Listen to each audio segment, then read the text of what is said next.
If you've watched some of my previous videos, then you know that there are 6 stages to a midlife crisis. And when you get to the end of stage 6 successfully, your midlife crisis is over. You might also know that if you don't go through all the 6 stages, then you'll be frustrated by these issues for the rest of your life. Now, even though midlife crisis can be challenging, it is a valuable gift in life if you know how to take advantage of it. So, hi, my name is Kira Lescu, and I help people successfully get through a midlife crisis. And many people don't like to hear this, but the best practices to get successfully through a midlife crisis are meditation and spiritual processes because they work the fastest. Now, if you don't want to acknowledge that spirituality is a fast and successful path through midlife crisis, you're probably not going to be that enthusiastic about everything else I have to say. But if you do have an open mind, I encourage you to stay and listen because the techniques work, even if you maybe aren't that happy about where they come from. Now, of course, if you do have a spiritual practice and this kind of excites you, you're probably going to love what I have to say. So let's go through the stages and the purpose of each one and how you know you are complete that particular stage. So the first stage of midlife crisis is dissatisfied with no particular cause. Now, depending on your level of personal awareness, then you may or may not even notice stage 1 of a midlife crisis. If you do have a meditation practice, which a growing number of people do today, especially people in the age range that are experiencing midlife crisis, this might be very frustrating for you. You'll probably notice that something is different and your existing meditation practice won't give you the tools you need to deal with this dissatisfaction. So awareness techniques don't work really to help a lot with midlife crisis because you're dealing with your particular karmic issue. And that is the point of your midlife crisis. Now, for those of you that don't understand the word karma, and there's a lot of misunderstanding, I've spoken to a lot of people, and not everybody understands the classical meaning of what karma is. So karma is about creating balance. It is cause and effect logic. So when we suppress something in the past, whether you believe in past lives or not, that doesn't really matter. It can be early childhood issues. You can look at it from that point of view, but a lot of people today are accepting that we have multiple lives and that we exist before we're born and we exist after we die. So we come into a particular life with a particular theme that we want to improve on because in a karmic point of view, in our past lives, we were blind or we had a real weakness in that area. So in this life, we can't see things for what they are in that particular area of our karmic issue in our life. And there are different themes. So this is another thing that can be confusing for people with midlife crisis, is that first of all, they're not really aware of their blind spot. And second of all, they're not aware of how it's sabotaging them and they're not able to get the results they want in sometimes just one area of their life, but in certain themes, it can extend over multiple areas or even all areas of your life. So you know you have gotten successfully to the end of stage 1, or you know that you're working on stage 1 if you successfully identify what your particular theme for midlife crisis is. And if you do, you can just skip straight to stage 4 because you probably have the self-awareness and probably the meditation practice skills that you don't have to go through stages 2 and 3, or you move through them extremely quickly and don't spend very much time on them, and you can get right to the stage 4 work. If you don't meditate or if you don't have the time to have that deep level of self-awareness that typically only comes from, even if you don't call it meditation, but some kind of a contemplative practice where you spend quiet time alone, then you're going to go through stages 2 and 3. And a lot of people spend a lot of time in stages 2 and 3. And even some people that have meditation practices that aren't, or do spiritual practices that aren't based on self-awareness.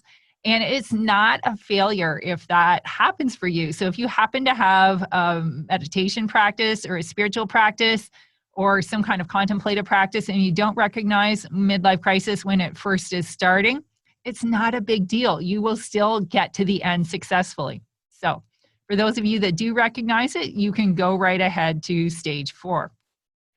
So the second stage is trying to change a bunch of things in your life and on the exterior. So you try to change a bunch of conditions in your life and none of them make you happy. So this can look like many different things for different people. Some people start up really intense athletic regimes or start new hobbies that take a lot of their time and attention. Some people dive into their careers and ignore their family life, their friends, their personal life, and their self-awareness because they're trying to find that missing thing. What is the thing that is going to make me happy and get rid of this dissatisfaction? Other people go to like partying and kind of spacing out, whether that's with drugs or alcohol or even just behaviors. Like I've seen quite a few people that go through a lot of addictive relationships that take up a lot of their time and energy and create a lot of drama. So they're not really self-aware of the deep level of dissatisfaction. So some of the strategies that people use in second stage of midlife crisis are kind of the ones that get made fun of a lot, unfortunately.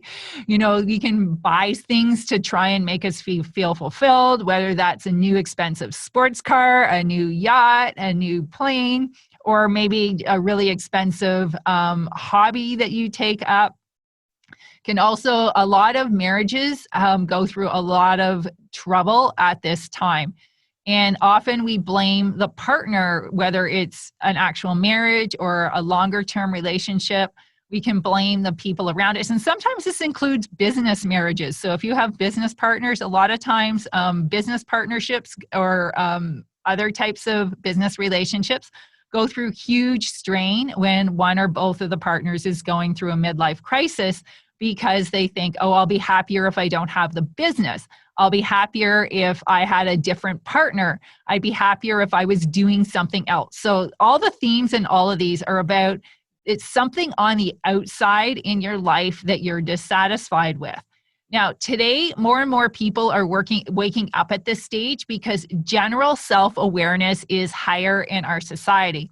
Even if you don't meditate, people take more personal responsibility. They have higher expectations for their life and their sense of fulfillment. And they have a higher emotional awareness than we've really had in a very long time on this planet, if ever. So if you don't meditate, you may have started to develop some self-awareness and start to realize that some of these things just aren't working. So how you reach the end of stage 2, and for some people, this can take a few weeks, a few months. Some people, it takes decades. Like I've had people that have come to me in their 60s that are just like, I don't want to feel this way anymore. And they've spent decades feeling this way. So you don't have to, you can get through it pretty easily. But the thing, you know that stage 2 is done when you start to realize, oh, wait, it's nothing on the outside. There's nothing that I can buy to fix this. There's nothing that I can change to fix this. I can't have new or different people in my life. I can't buy or sell a company or have an accomplishment, or there's no things on the outside, or if I look a certain way or behave a certain way, or none of these things are going to make me happy. And you start to realize it's an inner journey. So when you start to recognize that it's something on the inside, and this is a really important part, you're willing to go and look inside yourself and move on to the next stage. That's what stage 3 is you start to take that inner journey, look inside yourself, which is where all the answers are. So if you get to the 3rd stage, then you've actually made progress in your midlife crisis and you're starting to have some success. So stage 3 is when you start asking deep questions of yourself, and you perhaps look at things within yourself and notice things about yourself that you never have before. And this can even be for people that have some sort of contemplative practice, although they're probably very well aware of some of their shortcomings. but you might start to have a deeper level of awareness. Now, people that have never really looked deeply at themselves before, or have not spent a lot of time looking deeply at themselves before, they might be very shocked and surprised at what they find. And even some people that have a high degree of self-awareness might realize that there's some stuff that just isn't working and they can't figure out why. This was the case for me. I had pretty deep level of self-awareness. I had pretty good awareness of other people. But when it came to my personal blind spot, I just was always working on the opposite, which had, in many cases is a strength for people. But in my case, there was too much of it there, and it was wanting to keep the peace at all costs. So in general, wanting to work things out cooperatively with people is a good thing.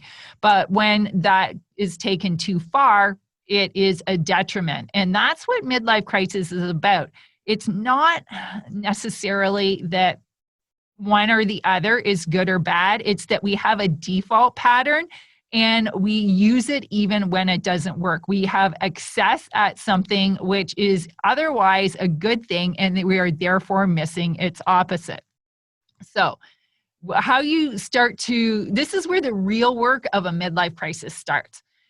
Because you are questioning things and you're questioning beliefs and you're questioning the way you have approached the world and looked at the world in the past. And you're starting to realize that, there's some gaps here. There's some things that just aren't working for me or for you. And you know that you get to the end of stage 3 when you realize that there's one main area that's lacking, and it may show up in many areas of your life. But when you can kind of trace that back to a particular pattern, a particular belief, or a particular way of behaving as your default, and not even realizing in the past that there was a downside to this, that's when you know you're really getting to the end of stage 3 and you're ready to move on to stage 4. So a lot of people think that this is kind of the end of the midlife crisis, or, I've realized what my downside and my weakness is, and I have a bit of awareness, and they kind of think, okay, well, that's enough. No, it's not. You have to be able to act and to succeed at the thing that was your blind spot in the past. So recognizing the blind spot is stage 3. That's halfway through your midlife crisis. So stage 4 is when you really wake up and confront this blind spot, and you don't like what you see, but you're willing to work through it. You're willing to move through it and practice techniques. Now, there's a few things spiritually and meditation-wise and practices that really help with stage 4. First of all practices that develop self-awareness, and particularly emotional self-awareness. So you know when you are avoiding something. You know when, this is how I usually react, and it's probably not worked in the past. So what is it that makes me try to deal with a situation in a certain way that hasn't resulted in the success or the outcome that I wanted in the past? Now, depending on the area of your life or your midlife crisis, this can be in a whole bunch of different areas. For some people, it's relying on their emotional intelligence to get through everything and avoiding structure and logic. For other people, it's, needing to have the details worked out and needing to have well thought through and processes to get through things. For other people, it's about making sure that other people take the spotlight and that they're not the hog in the spotlight all the time, and that they're helping other people to shine. So there are 12 main different themes, and they get expressed in sub-themes as well. So your midlife crisis can show up in your professional life. It can show up in your personal life. It can show up in your family. It can show up in your friendships. But the thing that will always have in common is that it's something that's going to be challenging for you to operate in the world differently. And other people that don't have that particular theme of blind spot, it's things that are kind of easy for them. So you might look at other people and go, how can they do that? Or I can't believe that worked for them. And maybe it does short term. Then you see where you can succeed by doing something similar if it's on the topic of your personal blind spot. So this is the one where it can be quite painful for people to have that level of self-awareness if you don't also have techniques that are helping to remove it and I don't want to use this word detachment because that means that you don't care. There's a meditation term called non-attachment. So that means that you can look at something with awareness and without getting emotionally upset over it, or not ignoring it and saying it doesn't matter. So there's a real fine line here. A lot of people get into stage 4 and then they go running back to stage 2. There are techniques that help you get through this. I've seen comments on my channel about people saying that I'm making fun or making light of something that's very challenging in a midlife crisis. Stage 4 and stage 5 are probably the most challenging parts. And I would say of the two, stage 4 is the most challenging part because you're starting to see things, you're starting to question the old way of your personality and your ego, to use another traditional sort of meditation term, is starting to break down now, and your karma is starting to show up in your life and you're developing awareness around it.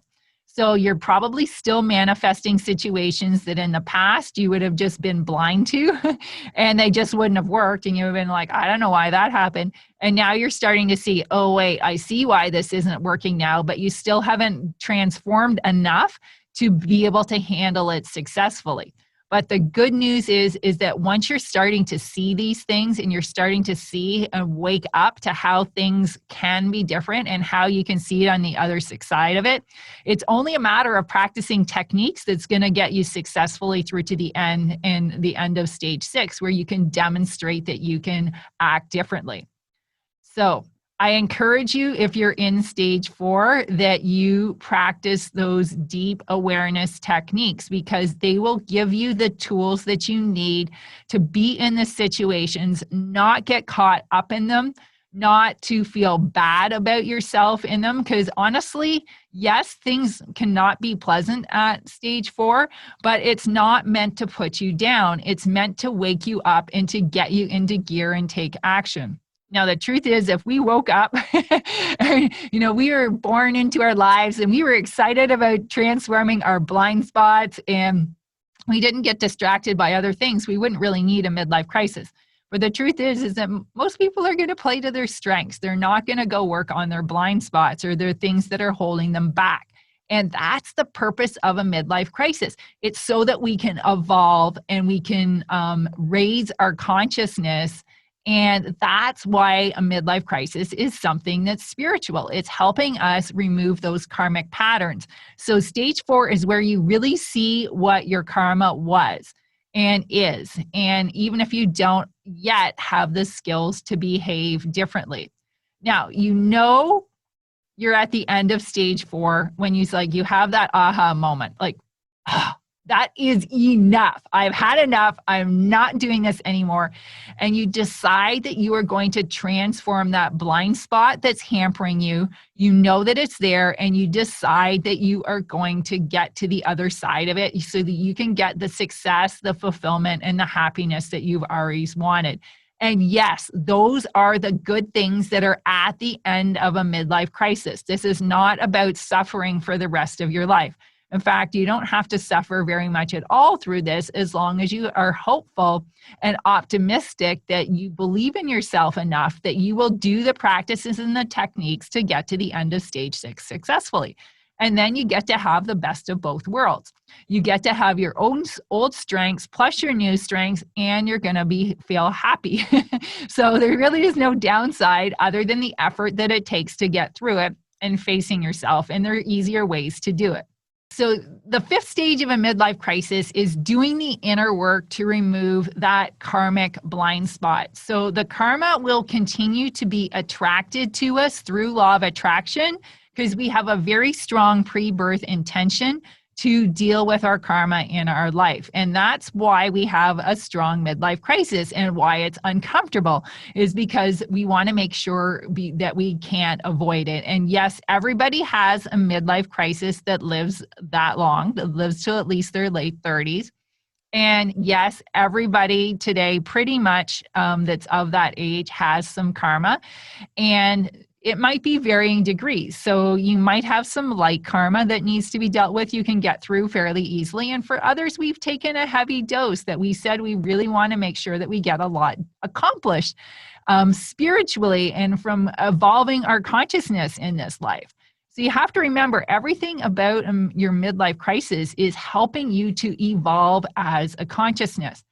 Now, the best techniques to work with stage 5 are rapid techniques to remove the blind spot or karma and to raise your consciousness. And the level and the type of techniques that are appropriate for this depend on how fast you're willing to go and what you're willing to do for your personal practice. There are some techniques that can work up to thousands or even up to 1,000,000 times faster, depending on your readiness for them. Now, the other thing that happens in stage 5 is that you will continue to experience the events. You will continue to have your awareness that you had in stage 4, but if you're practicing the techniques, you'll start to see them to evolve and change. Certain things that are a milder version on the theme of your midlife crisis, you'll start to, oh yes, I figured this one out. It's not happening to me anymore. And you'll start taking new approaches to solving problems, and with that higher level of awareness, and you'll start to see some success.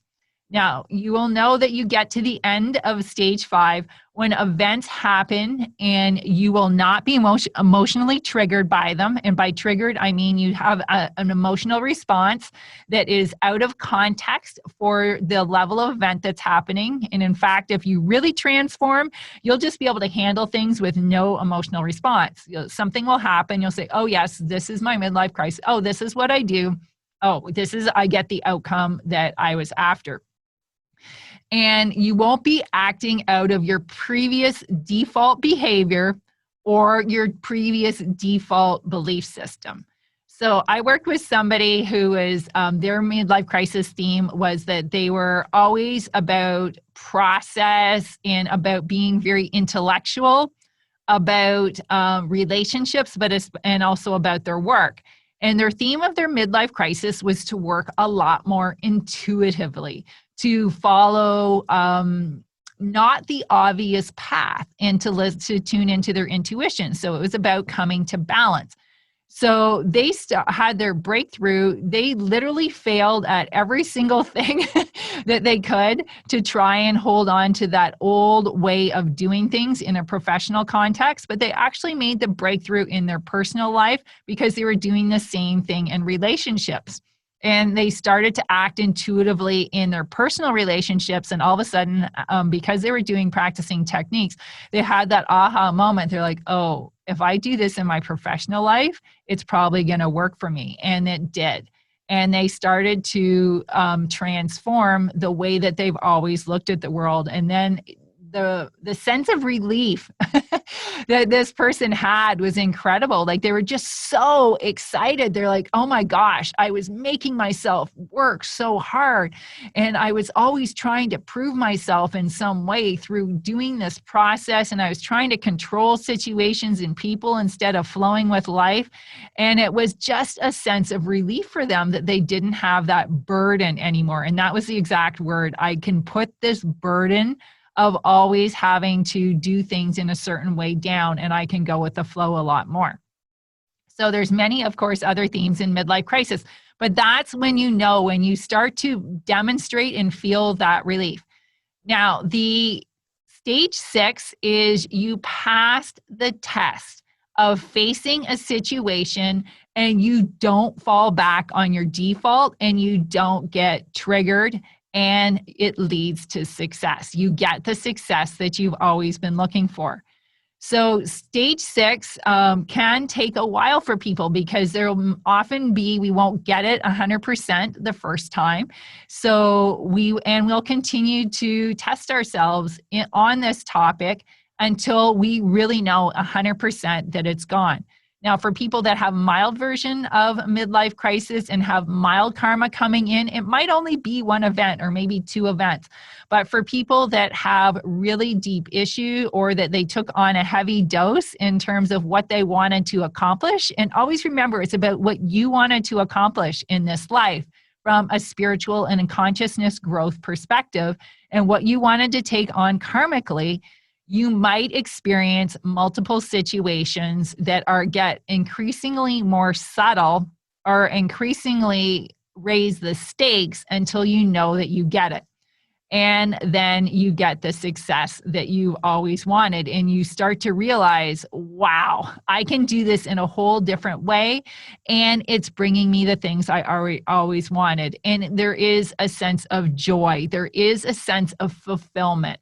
There is that sense of success. And you have skills and tools now to deal with people, to deal with situations, to deal with practical things in an entirely new way. So that doesn't mean you're never going to use what brought you success, where your blind spot was, your opposite side. It just means that you use it when it's appropriate, and it's going to be in small doses. So it's going to be like the spice on your meal, not the main part of the main course. The main part of the main course of how you're going to succeed in your life is going to be using your new, no longer blind spot, that was your karma in the past and that now no longer is your karma. And you know that you will continue to need to do certain meditation practices. And the ones that work the best for stage 6 are mindfulness meditations, because then you can be aware, when am I saying, I'd really like to do what my default old blind spot was, and be aware that you're slipping into that so that you can make a better choice. And if you need to, practice some of the other transformation techniques just to give yourself a top up so that you don't go into that in the past.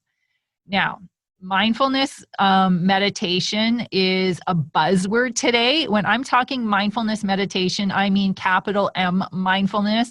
I mean the techniques that come from Buddhist practice. So I see a lot of stuff online and on videos, and even people teaching courses in businesses and companies. They're calling it mindfulness, and it's not mindfulness. So I mean the real mindfulness practices where you're aware of your sensation, where you're aware of your emotions, and you're aware of your thoughts. And this is classical meditation training so that you can have that level of awareness, so that when you're going through life, you start to notice, oh, wait, I'm avoiding something. Oh, wait, I'm getting emotional over this, or, oh, wait, I'm wishing it was different. I'm wishing I could find a different way out. So those are the hints or the clues that you're going back into that blind spot. So those are the techniques that help you the most. And if you need them, some top up on the other ones. Now, you know you're at the end of stage 6 when you face a situation that you would have resulted in using your blind spot in the past, and instead you do the opposite as a default, and there's no negative emotions and there's no struggle with it. You're just like, oh, well, of course, this is what's going to work. And it's your new way of doing things, and it's your new behavior, it's your new thoughts, it's your new beliefs. And that's how you know you've gotten to the end of stage 6. And you know what? It feels great. It feels so awesome when you have those moments, because as you're doing it, you can feel more powerful. You feel the shift. You feel free in a way that you never have before. And that is the benefit, as well as getting the goodies. So you usually win the situations that you are meant to when you use the blind spot, which is now no longer your blind spot. It is one of your strengths.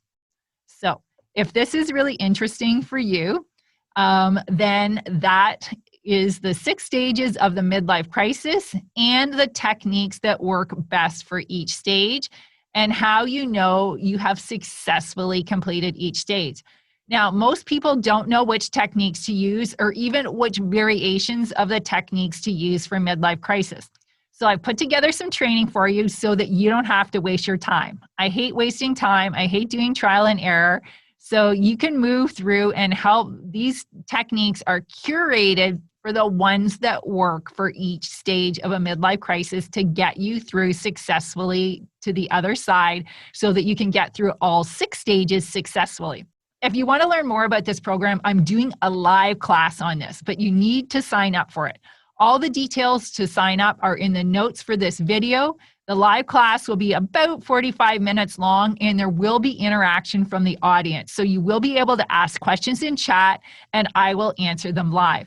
Now, the mini course that will be after that, I'm going to go through each of the 6 stages of the midlife crisis, and you will learn an actual technique to help you through each of the stages. Now, the techniques are helpful to all stages of the midlife crisis, but the ones that I teach for each stage will be the one that you will use the most and that will give you the greatest forward movement for that particular stage. So I look forward to seeing you in the live class, How to Quickly Succeed at the 6 Stages of a Midlife Crisis. So make sure you sign up because you are not going to want to miss this one.